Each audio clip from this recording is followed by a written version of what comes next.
Bonjour, bonjour, chers amis. En cette matinée de percée où nous croyons que Dieu a une parole de vie, une parole de feu pour nous ce matin. Et ce matin, le thème n'est rien d'autre que le combat de la prospérité. Le combat de la prospérité. Pour ce, nous lisons deux textes. Premièrement, 3 Jean 2. Et Luc 20, 22 à 25, la Bible dit ceci. Bien-aimé, je souhaite que tu prospères à tous égards et sois en bonne santé comme prospère l'état de ton âme. Luc 20, 22, 25 dit, ces gens lui posèrent cette question, Maître, nous savons que tu parles et enseignes droitement et que tu ne regardes pas à l'apparence, mais que tu enseignes la voie de Dieu selon la vérité. Nous, est-il permis ou non de payer le tribut à César? Jésus, apercevant leur ruse, leur répondit, montrez-moi un denier. De qui porte-t-il l'effigie et l'inscription? De César, répondirent-ils. Alors il leur dit, rendez donc à César ce qui est à César et à Dieu ce qui est à Dieu. Le combat de la prospérité, le combat de ta prospérité. Il y a un combat pour ta prospérité. Laissez-moi vous dire que l'une des grandes tragédies de la vie, c'est d'être dans un combat dont on ignore les véritables enjeux. Et dans ce genre de combat, on finit toujours par perdre plus qu'il ne faut. Dieu ne veut pas que tu sois désavantagé dans la vie. Le manque de ressources, le manque de prospérité est un combat qui affaiblit même les plus intègres parmi nous. La Bible ne dit-elle pas que l'oppression rend insensé le sage? Vous vous rendez compte? Le sage peut perdre sa sagesse à cause de l'oppression. La Bible nous parle encore que la sagesse du pauvre est méprisée. La sagesse peut être dans ta bouche, mais s'il n'y a rien dans tes poches, ta sagesse peut être méprisée. C'est la vie, c'est comme ça que les choses sont. Dieu ne fait pas abstraction à cela. Ces choses sont écrites dans la Bible. Pourtant, la volonté de Dieu, selon ce texte que nous avons lu dans 3 Jean 2, c'est que Dieu souhaite qu'on prospère à tous égards, qu'on soit en bonne santé, qu'on prospère l'état de notre âme. La Bible va encore ajouter dans les psaumes que la prospérité du juste honore l'Éternel, honore l'Éternel. Pourtant, c'est un combat, la prospérité. Le combat de la prospérité, laissez-moi vous dire, ne concerne pas l'argent, mais ton âme et ton temps. C'est un combat de ton âme et un combat de ton temps. Le combat de la prospérité est un combat de ton âme et un combat de ton temps. Jésus-Christ va encore ajouter, que servirait-il à un homme de gagner tout le monde s'il perdait son âme? Ou que donnerait un homme en échange de son âme? Voilà où se situe le véritable combat de notre prospérité. Il s'agit de ton âme, il s'agit du combat de ton âme. Avec quoi vas-tu brader ton âme? Avec quoi vas-tu échanger ton âme? Quel est le prix de ton âme? Mais Jésus va encore ajouter, en Jean 9:4, il faut que je fasse tandis qu'il est jour les œuvres de celui qui m'a envoyé, car la nuit vient où personne ne peut travailler. Il y a un temps pour tout, il y a un temps pour accomplir certaines choses, et ce temps est précieux, ce temps est vraiment l'enjeu véritable de ce combat de ta prospérité. Quelle est la valeur de ton âme? Quelle est la valeur de ton temps? C'est là où se situe le véritable enjeu de la prospérité. Le deuxième texte que nous avons lu, on voit Jésus avec cette phrase légendaire, rendez à César ce qui est à César et rendez à Dieu ce qui est à Dieu. Wow! My God, quelle sagesse!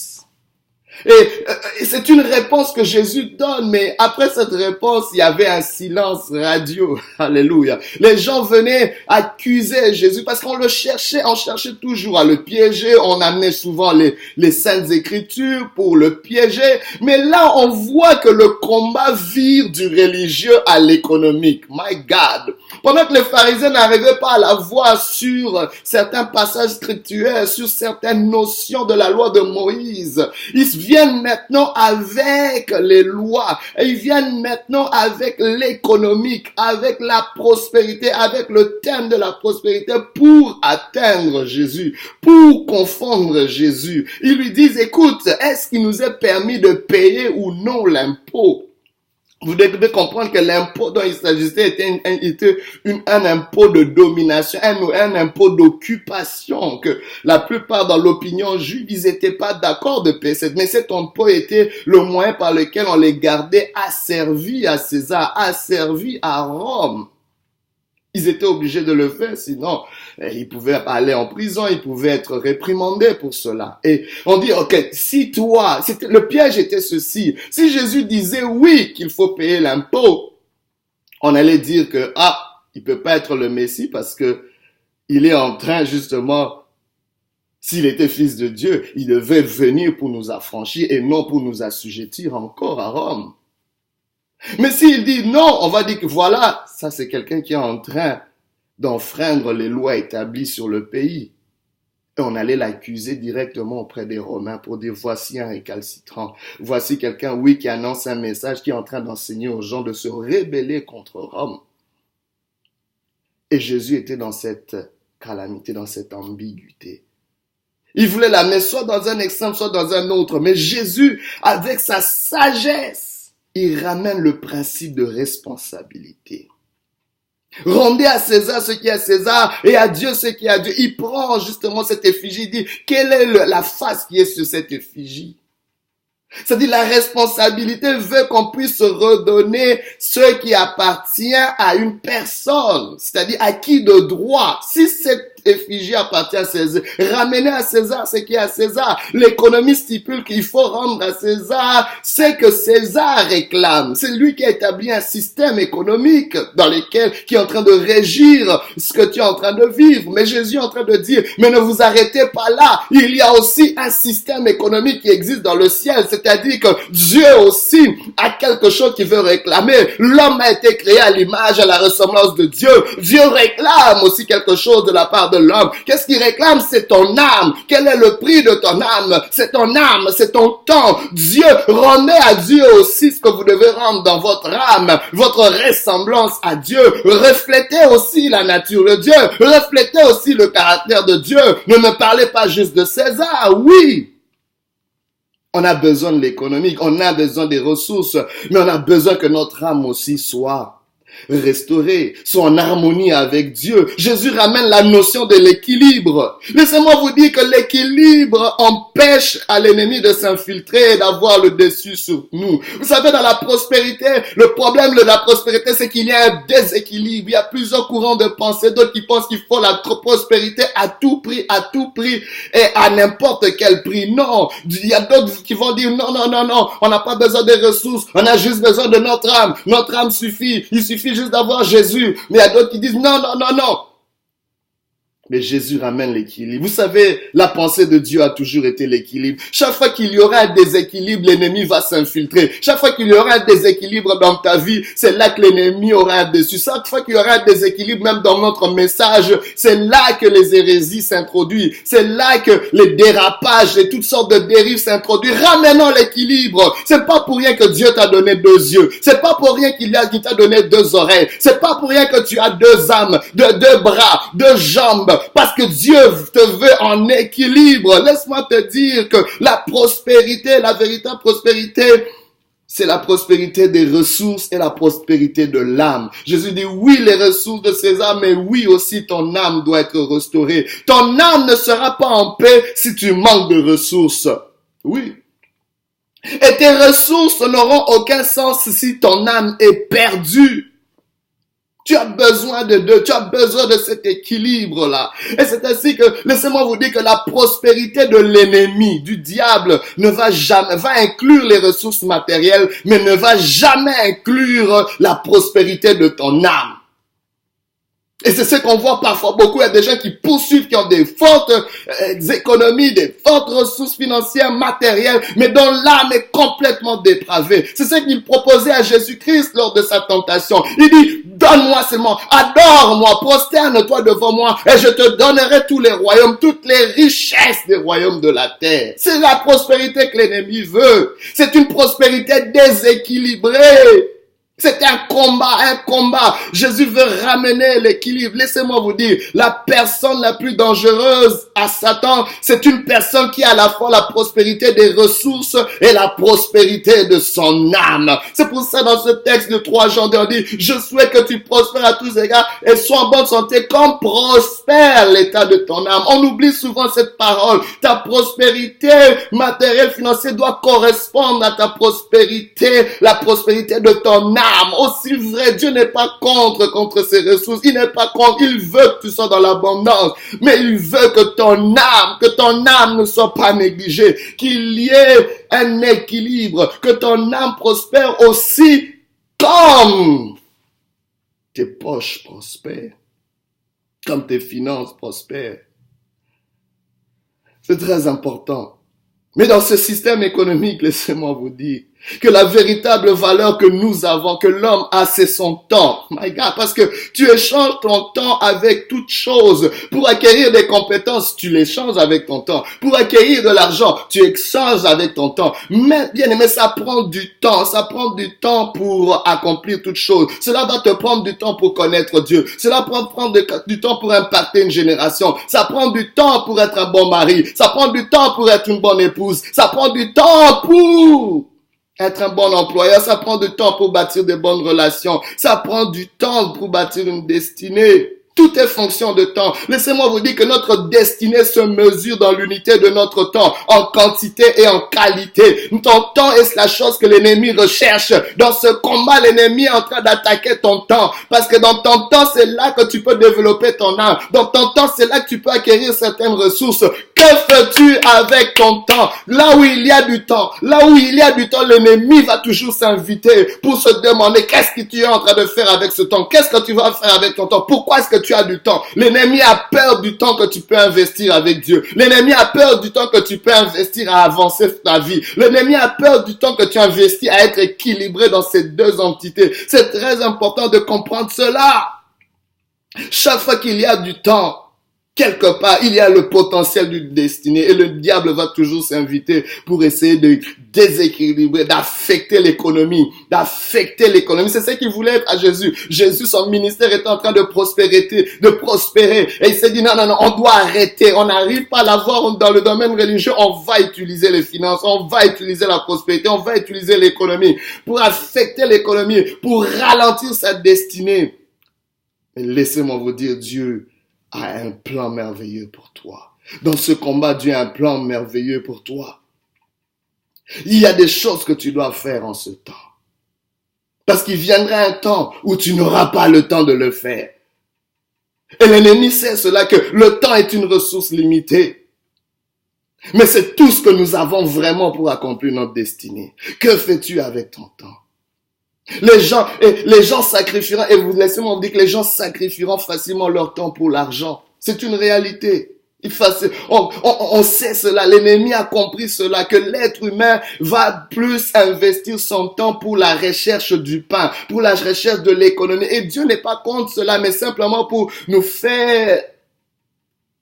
nous interpeller dans quelque chose. Il dit, l'homme ne vivra pas seulement de pain. Il reconnaît que l'homme a besoin du pain pour vivre, mais l'homme vivra aussi de toute parole qui sort de la bouche de Dieu. Tu ne peux pas négliger la parole de Dieu. Tu ne peux pas négliger la santé de ton âme, sinon tu es déséquilibré. C'est pas une prospérité adéquate. Et une vie déséquilibrée est toujours une vie vulnérable.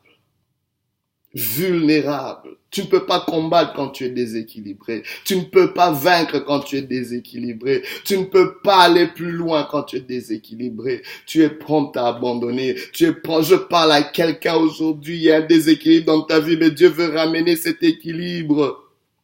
C'est moi vous dire, la véritable pauvreté, ce n'est pas le manque de ressources, mais c'est un état dans lequel ton temps a été sacrifié à l'ennemi. Tu as sacrifié ton temps. Regarde comment tu passes ton temps.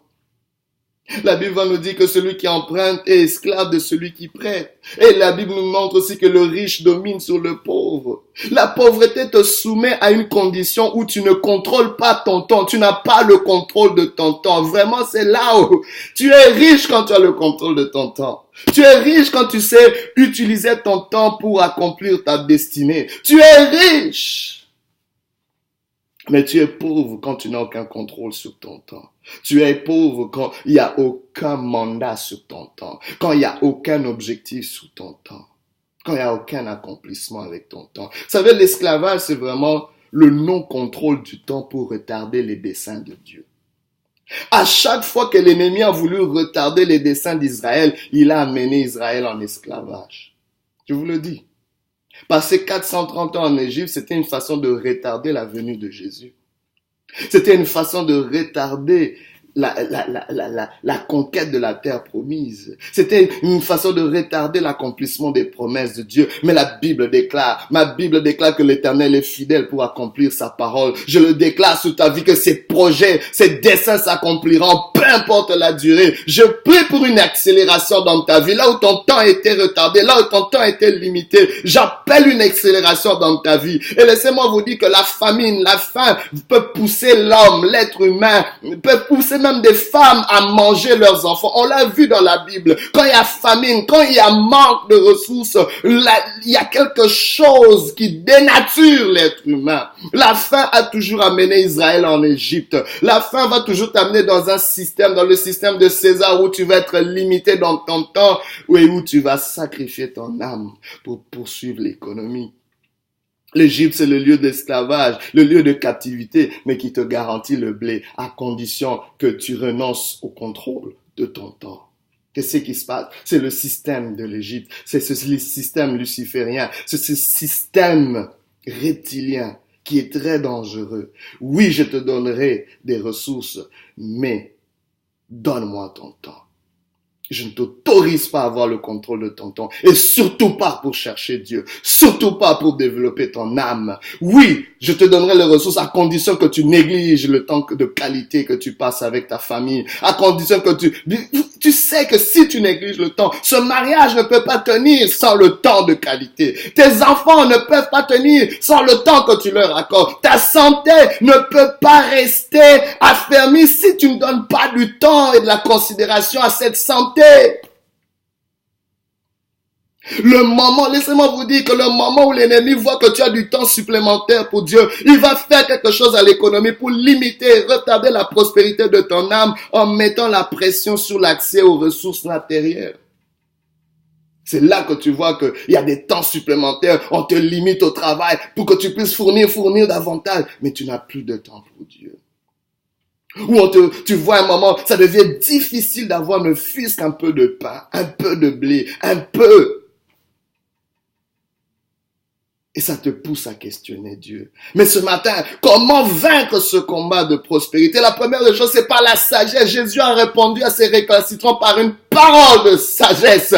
Oh my God, vous savez quand il y a la sagesse met l'ennemi KO, hors d'état de nuire. La sagesse amène le silence à l'ennemi. La Bible déclare, sous la bouche des enfants et de ceux qui sont à la mamelle, Dieu a fondé sa gloire afin d'imposer le silence à l'ennemi, au vindicateur. Oh, je prie que Dieu mette une sagesse dans ta vie. Oh, la véritable sagesse, c'est le rachat du temps. Racheter le temps car les jours sont mauvais. Oh, comment tu le rachètes? Par la faveur que Dieu accorde. Comment tu rachètes le temps? Par la miséricorde. Il y a quelqu'un qui a besoin d'une miséricorde. Il y a quelqu'un qui a besoin d'une grâce, d'une faveur. Ce sont les éléments que Dieu nous donne pour racheter le temps. Mais tu rachètes le temps aussi par des relations de qualité, des relations de destinée. Il y a une relation qui peut te faire racheter le temps. Ne serait-ce pas isolé. Tu as besoin de quelqu'un. Tu as besoin de quelqu'un. Je prie que Dieu t'envoie cette personne qui va te faire racheter le temps. Oh, racheter le temps aussi, c'est en augmentant ta valeur, en investissant le temps pour acquérir de nouvelles compétences, de nouvelles capacités. Je ne sais pas, des nouvelles.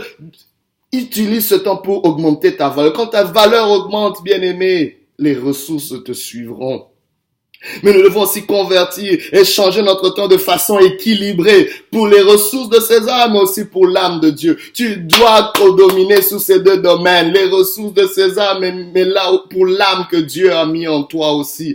Mais au-delà de tout cela, le Seigneur te dit aujourd'hui, si tu entends sa voix, n'endurcis pas ton cœur. Jésus a dit une chose, recherchez premièrement le royaume de Dieu et sa justice. Et toutes ces choses vous seront données par-dessus. Au fait, la formule de Jésus, c'est donne la priorité au royaume, donne la priorité à ton âme et le reste viendra par-dessus. Mais ne reste pas ignorant, ne reste pas insensé, car Dieu a un plan pour toi. Je prie que Dieu te bénisse et qu'il te fasse du bien. Alléluia.